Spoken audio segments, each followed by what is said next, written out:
Selamat petang, salam sejahtera.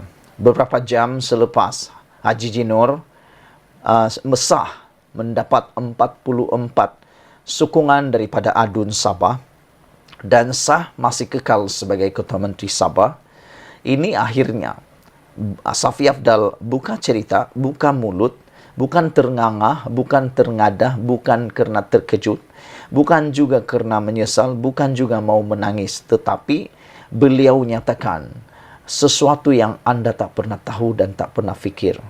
Ini rupa-rupanya, ini adalah komen balas, ini reaksi daripada Safi Afdal selepas dia tahu, selepas Haji Jinor berjaya membuktikan dia masih memiliki 44 sokongan Adun Negeri Sabah yang disangka oleh Haji Jinor, disangka oleh Bung Mukhtar dan juga Safi Afdal sebagai sudah kekurangan. Tapi akhirnya Haji Jinor masih dapat kekalkan 44 sokongan Adun itu. Apa kata dan reaksi daripada Safi Afdal? Ini dia saudara-saudara.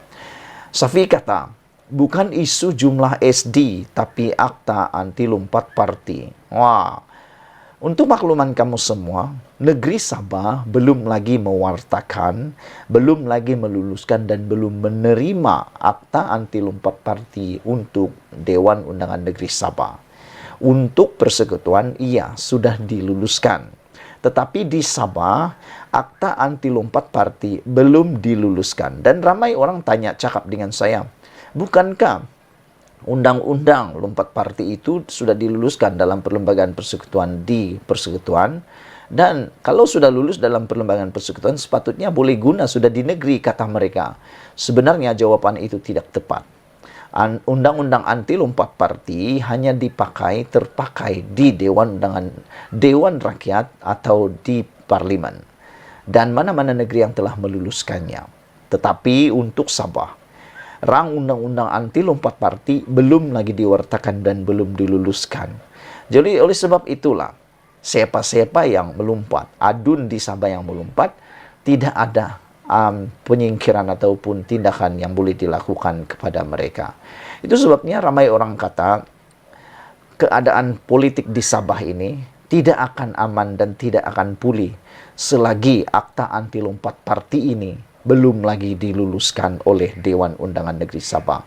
Kerana kita pun tahu, antara negeri yang paling suka lompat parti, antara negeri yang paling banyak kali terjejas, tumbang, gara-gara perbuatan lompat parti ialah di Sabah. Kita sangat terkenal. Bukan kita harus berbangga, kita harus malu dengan tindakan-tindakan seperti ini. Dan ahli-ahli politik di Sabah ini patut malu kerana telah dicop sebagai antara negeri yang paling banyak kali lompat parti di Sabah. Ahli Dewan Undangan Negeri paling banyak kali lompat parti. Ahli Parlimen paling banyak kali lompat parti. Boleh disebut paling banyak kali datang daripada Sabah. Banyak ahli-ahli politik di Sabah ni lompat sekejap, lompat lagi, lompat sekejap, lompat lagi, lompat sekejap, lompat lagi. Bahkan ada netizen kata, kalau mau tangkap katak paling mahal, kalau mau tangkap katak yang paling besar dan gemuk, pergi di Sabah, kata mereka. Sebab banyak katak di Sabah ini.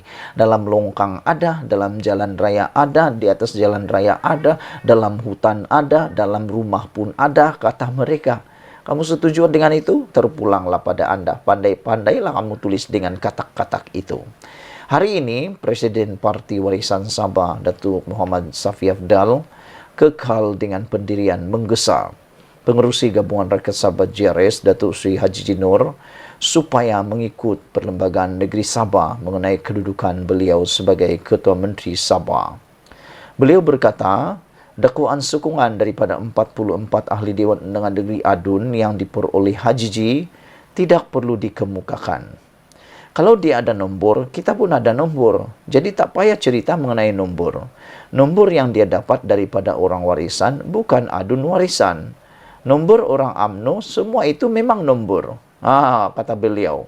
Jadi sebenarnya tidak perlu dari dulu masa saya menang pilihan raya, sepatutnya kalau ikut perlembagaan parti yang mendapat majoriti ialah warisan, kata Safi Afdal. Nah, saya sudah ulas itu sebentar tadi. Kami boleh ikuti konten saya sebelum ini, yang mana menulis bahwa kononnya Bung Mukhtaradin bakal jadi Ketua Menteri Sabah yang baru, dan adakah ini akan memuaskan hati Safi Afdal kalau Bung Mukhtar yang jadi Ketua Menteri Sabah. Itulah saya kata tadi. Gabungan BN Warisan ini tidak akan jadi punyalah. Karena daripada potensi sajanya untuk bubar, untuk rosak pun awal-awal sudah boleh nampak. Kita ada 32 adun bertanding, Warisan sendiri ada 29 dun bertanding. Tetapi dari 2019 menurun sampai 19 kerusi. Katanya kepada pemberita selepas kunjungan hormat Duta Besar Jepun ke Malaysia, Takashi Katsuhiko di kediamannya di sini pada Isnin. Beliau berkata demikian ketika ditanya mengenai dakwaan Hajiji pada Ahad bahawa beliau mempunyai 44 sokongan adun di mana akuan bersumpah SD telah pun dihantar kepada Yang di-Pertuan Negeri Sabah, Tun Juhar Mahiruddin. Katanya, ia bukan berkaitan dengan jumlah sokongan atau SD yang berjaya diperoleh, tetapi akta anti lompat parti harus dikuatkuasakan di negeri ini. Dulu saya Ketua Menteri, kita bawa ke DUN. Percaya 2/3 saya menang. Datang yang lain, dia beli orang saya, terpaksa bubar DUN, kata beliau. Ada undang-undang, kalau kita tak ikut perlembagaan, ini keadaan yang berlaku di negara kita. Sebab itu, perkenalkan akta anti lompat parti, katanya. Sementara itu ditanya berhubung pertemuan Perdana Menteri Datuk Seri Anwar Ibrahim dengan ketua parti di negeri ini pada malam Isnin, beliau berkata, semua pihak termasuk dirinya telah pun membuat kenyataan mengenai situasi politik terkini. Kita tunggulah dia datang. Apa yang dia nakkan. Kalau kita dengar apa yang dia sebutkan, cuba untuk melihat keadaan bagaimana untuk merangkai senario politik yang ada, kata beliau lagi. Saya pun sudah buat kenyataan dan lain-lain pihak pun sudah buat kenyataan, kata Safi Afdal. Itulah saudara-saudara sekalian, satu perkara yang saya setuju dengan apa yang dikatakan oleh Safi Afdal ini ialah kita perlu ada undang-undang anti lompat parti. Karena tanpa ada undang-undang anti lompat parti ini, perbuatan membeli dan menjual dan menangkap katak-katak ini akan sentiasa berlaku.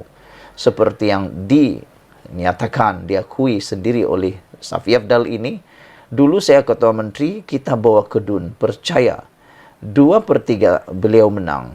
Datang lagi yang lain, dia beli. Orang saya terpaksa bubar DUN, kata beliau. Jadi Safi Afdal sendiri kata, dia ada DUN yang dibeli dulu. Itu sebab beliau terpaksa bubar DUN. Saudara, begitulah komen daripada, reaksi daripada Safi Afdal apabila beliau diberitahu tentang 44 adun sedang menyokong Haji Jinor. Kita jumpa lagi. Malaysia kita punya, kita juga sama-sama cintai Malaysiaku. Bye-bye.